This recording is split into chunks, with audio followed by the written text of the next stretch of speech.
તળાજા આમ આદમી પાર્ટી દ્વારા તળાજાની શૈક્ષણિક સંસ્થાઓનું ઇન્સ્પેક્શન કરવામાં આવ્યું હતું। તળાજાની કેન્દ્રવતી શાળા નંબર 3ની મુલાકાત દરમિયાન છેલ્લા 5 વર્ષથી વર્ગખંડોની અછત હોવાનો મુદ્દો ઉઠાવવામાં આવ્યો હતો। ટેન્ડર થયા બાદ પણ ટેકનિકલ કારણોસર કામગીરી બંધ હોવાનું જણાવાયું હતું। ત્યારબાદ તાલુકા પંચાયતની શિક્ષણ શાખાની મુલાકાત લઈ તાલુકા પ્રાથમિક શિક્ષણ અધિકારી સાથે શિક્ષણની ગુણવત્તા અને ભૌતિક સુવિધાઓ અંગે ચર્ચા કરવામાં આવી હતી। આપના જણાવ્યા મુજબ તળાજા તાલુકાની 152 શાળામાંથી અંદાજે 35થી 40 શાળાઓમાં એક જ મકાનમાં 2 શાળાઓ પાળીમાં ચાલે છે। પૂરતા વર્ગખંડો અને શિક્ષણ વિભાગમાં ખાલી જગ્યાઓને કારણે મોનિટરિંગની કામગીરી સામે પણ સવાલો ઉઠાવવામાં આવ્યા હતા। આપ દ્વારા સરકારી અને સેલ્ફ ફાઇનાન્સ શાળાઓના સમયપત્રક તથા વિદ્યાર્થીઓ પર વધતા શૈક્ષણિક ભાર અંગે પણ ચિંતા વ્યક્ત કરવામાં આવી હતી। તળાજા સહિત સમગ્ર ગુજરાતમાં વિદ્યાર્થીઓને પૂરતી શૈક્ષણિક અને ભૌતિક સુવિધાઓ ક્યારે મળશે તે અંગે આમ આદમી પાર્ટીએ સરકાર સામે સવાલો ઉઠાવ્યા હતા। અમે સ્કૂલ ચલો અભિયાન અંતર્ગત આમ આદમી પાર્ટીના ભાવનગર જિલ્લાની તળાજાના કેન્દ્રવતી 3 નંબરની શાળા છે એમાં આવ્યા છે। મિત્રો, કેટલીક દયનીય બાબત છે કે જે ગુજરાતે ગાંધીજી આપ્યા, સરદાર પટેલ આપ્યા,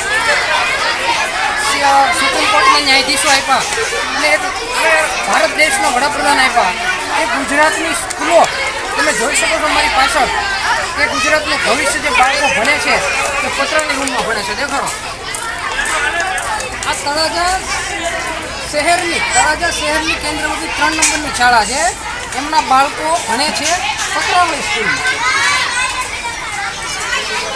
વિશ્વગુરુ બનાવવો છે દેશને, પણ બાળકો ભણે છે પતરાવળી સ્કૂલમાં। તમે જોઈ શકો છો પતરાવળી સ્કૂલ છે, આપણે અંદર જઈને દેખાડીએ।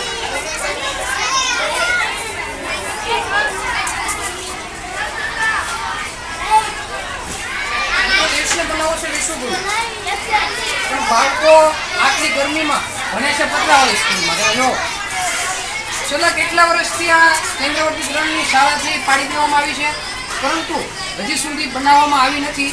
હવે ટેન્ડર પાસ કરવામાં આવ્યું છે અને શાળા બની રહી છે, પણ ત્યાં સુધી આ વિદ્યાર્થીના ભવિષ્યનું શું?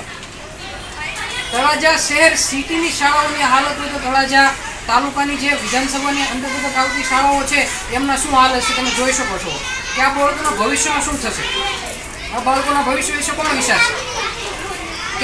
ગુજરાતે કેટલા કેબિનેટ મંત્રીઓ આપ્યા છે દેશમાં, પણ કોઈની નજર શિક્ષણ સામે છે નહીં।